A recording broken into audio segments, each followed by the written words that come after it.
Welcome back to story time with Raman. हमारी ज़िंदगी में बहुत से किस्से कहानियाँ ऐसे होते हैं जो हमें कुछ नया सीख दे के जाते हैं, कुछ हमें नया रास्ता दिखाते हैं। मेरी ज़िंदगी के भी बहुत सारे ऐसे किस्से कहानियाँ जो मैं आप लोगों के साथ शेयर करता रहता हूँ। आई एम प्रीटी श्योर कि आपको वो किस्से कहानियाँ अच्छे लगते होंगे, और अगर आप इस किस्से कहानियों से कुछ सीखते हैं तो प्लीज़ आप दूसरों के साथ ज़रूर शेयर करें।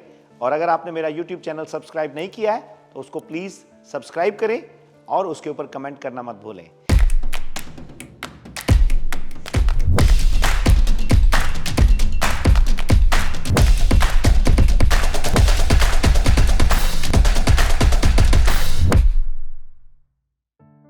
तो आज मैं आपके साथ एक ऐसी कहानी शेयर करने जा रहा हूं जो हमारे आम हिंदुस्तानी परिवारों के अंदर हर रोज इस तरह की कोई ना कोई चीज होती है जहां पे हमें कुछ नया काम करना होता है।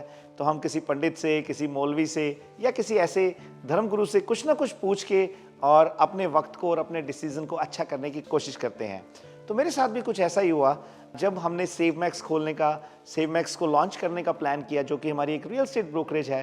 तो उस समय मुझे 3 साल का रियल एस्टेट का एक्सपीरियंस था।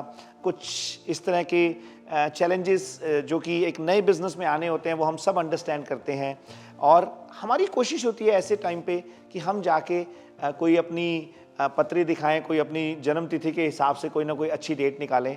तो जब हमने ये प्लान किया तो निधि ने और मेरे ब्रदर ने, जो कि उस समय इंडिया में थे और ऑफ कोर्स मैं और निधि कनाडा में थे, तो इन दोनों ने सलाह दी कि हमें ना किसी पंडित से पूछ लेना चाहिए, क्योंकि हम कुछ नया बिजनेस शुरू करने वाले हैं। किस तरीके का ग्रह चल रहे हैं, किस तरीके की जो कौन सी डेट पे हमें लॉन्च करना चाहिए।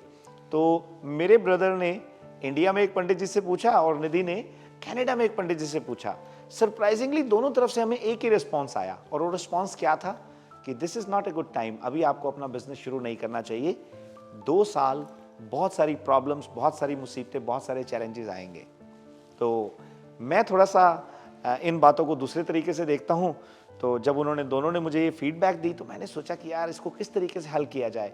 और अब मेरी कोशिश थी कि मैं इन सबको साथ लेके भी चलूँ, क्योंकि मैं अगर फोर्सफुली उस डिसीजन को लेता हूँ तो उसके अंदर एक नेगेटिव एनर्जी क्रिएट हो जाती है। सो मेरी हमेशा कोशिश ये होती है कि मैं सबको कन्विंस करके वो काम करूं। तो 1-2 दिन मुझे समझ नहीं आया कि मैं इसको किस तरीके से हैंडल करूं। तो 2 दिन बाद मुझे एक इसका बड़ा अच्छा तरीका जो मेरे दिमाग में आया, जिसको मैंने कि सबके साथ शेयर किया। तो उस समय फिर मैंने निधि को और मेरे 1-2 दोस्त थे जो मेरे साथ इस बिजनेस डिसीजन के अंदर इन्वॉल्व थे, और अपने ब्रदर को भी मैंने फ़ोन पे ले लिया और हम एक जगह अपना बैठ के मैं इनके साथ डिस्कशन करने लग गया। और मैंने इनसे पूछा कि आप बताओ कि आपको पंडित जी ने क्या बोला है। तो उन्होंने बताया कि पंडित जी ने कहा है कि 2 साल बड़ी सारी मुसीबतें, बहुत चैलेंजेस और बहुत टफ टाइम आने वाला है। तो मैंने कहा यार पंडित जी की बात तो बिल्कुल ठीक है। आप देखिए कि हम एक नया बिजनेस करने जा रहे हैं और हमारे पास इतना एक्सपीरियंस भी नहीं है और इतने हमारे पास रिसोर्सेज भी नहीं है। तो चैलेंजेस और प्रॉब्लम तो डेफिनेटली किसी भी नए बिजनेस में आने ही आने हैं। अब वो साल चलते हैं, 2 साल चलते हैं, या किस तरीके से वो होता है वो डिपेंड करता है हमारी किस तरह की सिचुएशन है, हम कितनी मेहनत करते हैं उसके ऊपर। पर चाहे हम उस बिजनेस को आज शुरू करें या आज से 2 साल बाद शुरू करें, ये चैलेंजेस, ये प्रॉब्लम तो हमें फेस करनी ही पड़ेगी, जो कि एक हर नए बिजनेस के अंदर एब्सोल्युटली होना ही होना है। तो मैंने कहा कि अब ये डिसीजन हमने लेना है कि वो मुसीबतें, वो चैलेंजेस हमने आज फेस करने हैं या आज से 2 साल बाद। पर अगर हम उनको आज फेस करने का डिसीजन लेते हैं तो 2 साल तक हमें उनके साथ लड़ने की क्षमता आ चुकी होगी, हमारा उसका एक्सपीरियंस हो चुका होगा, और हम 2 साल तक उन चैलेंजेस को अंडरस्टैंड कर चुके होंगे। तो इस तरीके से मैंने कोशिश की इन सबको कन्विंस करने की, एंड फॉर्चुनेटली उन सब लोगों को मेरी बात समझ भी आई। और उसके बाद हमने डिसाइड किया कि हम 2 साल वेट नहीं करेंगे और हम अभी अपना बिजनेस स्टार्ट करेंगे। तो ये एक छोटा सा किस्सा था जिसमें कि मेरे लिए बहुत सीख थी कि हमें किस तरीके से इन चीज़ों के अंदर अपनी एनर्जी को पॉजिटिव डायरेक्शन में लेके जाना है, और किस तरीके से अपने पूरे परिवार को कन्विंस करके और सबको एक डायरेक्शन में लेके चलना है।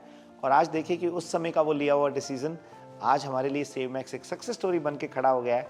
तो आपकी ज़िंदगी में भी बहुत सारे ऐसे मोड़, ऐसे मुकाम आएंगे जहाँ पे कि आपको भी कोई ना कोई आके किसी न किसी तरीके से कोई काम करने से रोकेगा।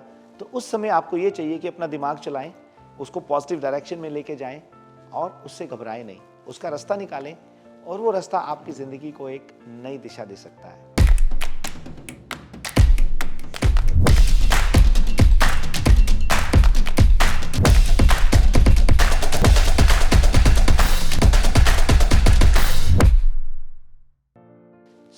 मुझे पूरा यकीन है कि आपको इस स्टोरी से बहुत कुछ सीखने को मिला होगा।